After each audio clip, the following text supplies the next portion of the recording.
Hello there YouTube, my name is AdamShifnal and welcome to the first video in the series of 6th edition in mind. Obviously we're going over the Ork Codex to start with, so we're going to start off with the bog standard Ork Warboss. The Ork Warboss is your main core HQ. He's kind of the go-to guy if you don't know what you want to use, because he is brawn over brain, not brain over brawl. This guy will kill stuff. Not as good as he used to be, personally, due to only being Initiative 4, because before he used to be Initiative 5 on the charge due to Fury's charge in 5th edition, but still pretty damn good. And also with all the challenges, he's not as good, but you can still, he's still powerful, and for his points, you know, he's still good. Your bog standard Warboss is 60 points, and his stat line is Weapon Skill 5, Ballistic Skill 2, because he's an Ork. He is Strength 5, Toughness 5, 3 wounds, Initiative 4, 4 attacks base, Leadership 9, and a 6+ armor save. 4 attacks base is really nice, especially if you're just using him as, you know, with his slugger and chopper, because that's 6 strength, 6 attacks on the charge. Not bad for a 60-point HQ, although he is only a 6+ armor save, but for an extra 15 points, you can upgrade him to have a 4+ armor save and a 5+ invulnerable, you know, and it's still only 75 points. He has Leadership 9, which is a little weird to me, simply because it's the Warboss. Like, even Ghazghkull Thraka is Leadership 9. You think that the Warboss and Ghazghkull would have been Leadership 10. You know, they are the embodiment of an Ork. Obviously the unit composition for Warboss is 1 Warboss. He's infantry, but that can be upgraded, well, changed due to an upgrade. His wargear is slugger or shooter. Personally, I take the slugger. I never ever take the shooter option unless you're going to purchase the combi weapons for him. You want the slugger to go with the chopper simply for the plus extra attack. So obviously his next wargear option is the chopper. And he also comes with stick bombs, which are assault grenades, which can be thrown at, instead of shooting his other weapons, he can throw the stick bomb at 8 inches, which is not that brilliant, but it's only the small blast, but it's strength 3, so probably not the best idea, but it's better than using Ballistic Skill 2 with a slugger. His special rules is independent character, so he benefits from all the rules of independent character, and it allows him to join squads. He also gains Furious Charge, which is +1 strength on the charge. He also has Mob Rule, which is for if he is in a unit that is above 10, they are fearless, so he is subjugated by that as well. He also has the War Special Rule, which is, it hasn't changed too much really, but the Ork Errata did reword it slightly. So obviously on turn 2, 3, 4, 5, or whatever other turn, not as long as it's not turn 1, you can declare a war, which pretty much gains everything, but the War Special Rule gains fleet for that turn. However, for every 1 that you roll to run, just making sure I get this right, if a unit rolls a 1 when running or charging while under the effects of war, the Orks essentially take 1 wound, but they still get that 1 inch. But you still get your armor save. It's a bit, it kind of makes more sense since they are Orks. You know, they're getting a bit pissed off. You know, they think, oh right, we'll clobber this Ork boy, and then get back into the fight. Which is, it's all right. Fleet's not bad. It used to be a lot better because it used to allow you to, because obviously in 5th edition, Fleet used to allow you to run and then assault, so that was really good. Fleet's all right. Better to have it than not have it, and you don't pay any cost for having war, so I'd rather have it. Let's go to his upgrades.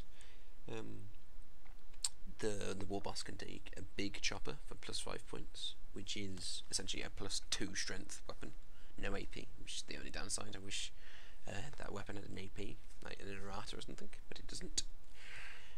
But not too bad. But it is a specialist weapon, so you don't get the +1 attack, so you're only having 5 attacks on the charge, but you're at strength 8 on the charge. So it's still very, very good. He's still, I mean, it gives him he's pretty much good at taking out medium armoured vehicles.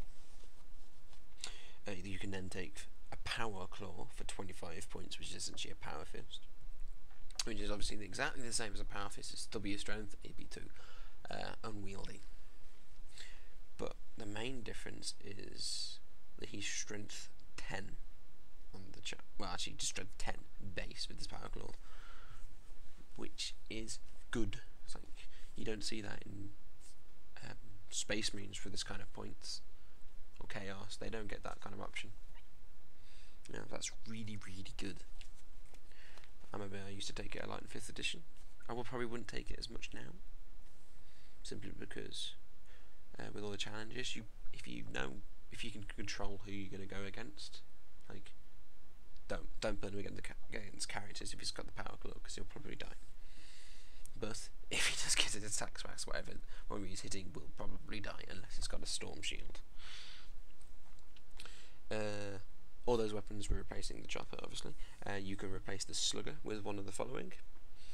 A combi rocket, which is essentially you still keep your shooter, which is a strength 4 AP6 assault 2 weapon, so it's essentially a bolter but with 2 shots and AP6. But he also gets a 1-shot rocket launcher, which personally is the worst possible upgrade to give an orc because of that Blisk skill 2. You're essentially throwing away 5 points. Yeah, it's only 5 points, but this is the better combi version. You can take a combi Scorcher for 5 points again, which is the better option because that Blisk skill is completely negated due to the flame template, and a Scorcher is a heavy flamer. Only 1 shot, but if you're going to take it, you take the Scorcher. You can also take a twin linked shooter for 5 points, which is good all round because it gives it twin links, so you've got a better chance. I probably would take the Scorcher over it for 5 points because you'll probably do more damage overall with the Scorcher, because in the current meta of like 6th edition, your Warboss kind of normally gets into a little bit of trouble and he'll go down. But if you get a chance to flame something and then charge, you might have killed something. It's just the way it goes. You can also replace the Slugger and Chop of the Warboss with Mega Armor for 40 points, which is essentially Terminator armor, but without the 5+ and vulnerable. But you also gain Slow and Purposeful. Not as bad as it used to be. You still get to move your 6 inches, but you can't do anything that anything else to do with moving. Apart from consolidation, but you can't sweep advance. You can't run. It's the main downside, but with Orks having such cheap trucks or the ability to take battle wagons as dedicated transports, that's not too much of an issue.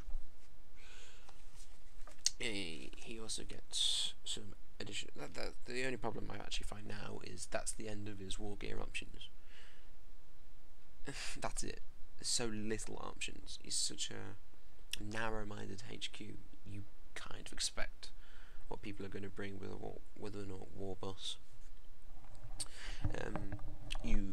Instead of taking the Mega Armor, you can take a War Bike for 40 points, which is a very decent upgrade, since now he's not an infantry anymore, he's a bike, so on the charge you're getting your Hammer Raft, the strength 5, not too bad at all, but he also gets, this also incorporates a 4+ armor save for being on a bike, and he also gets a 4+ cover save. But the best thing about being on a bike is he's now toughness 6. Toughness 6 is so good. I used to like Mega Armor. That was kind of the go-to thing for your Warboss, since he was so damn tough when 6th edition came out. But now I'm kind of liking the Warboss on a bike. It's just so good. You can also take a Amarunt for 3 points, which is a waste of points personally, but there are people out there who take it. It gives you a reroll on your shooting, and that's it. And to hit is gone. So essentially you got like a 1-shot twin linked. Could be useful if you're taking your combi rocket, but I wouldn't place any bets on that. For 15 points, you could take the attack squig. Attack squig is nice simply because it gives you +1 attack. It's just based 1 plus attack. So if you're taking bog standard, but as a 75 point option with his armor upgrades, you can have a strength 6 Warboss with 7 attacks. Oh no, sorry, this would make him 90 points. Sorry, so 90 points it's still not too bad, you know. For 10 points, you could take a cyborg body, which is the 5+ invulnerable save, which we've been talking about. For 5 points, you could take a boss pole, which kind of negates that leadership 9, because if he's in a squad and they fail morale, you can re-roll, but you have to. It's essentially it's like a dubbed down version of an Imperial Guard Commissar. You know, you sacrifice a boy in the squad to re-roll, but this can't be the Warboss. He can't take the hit.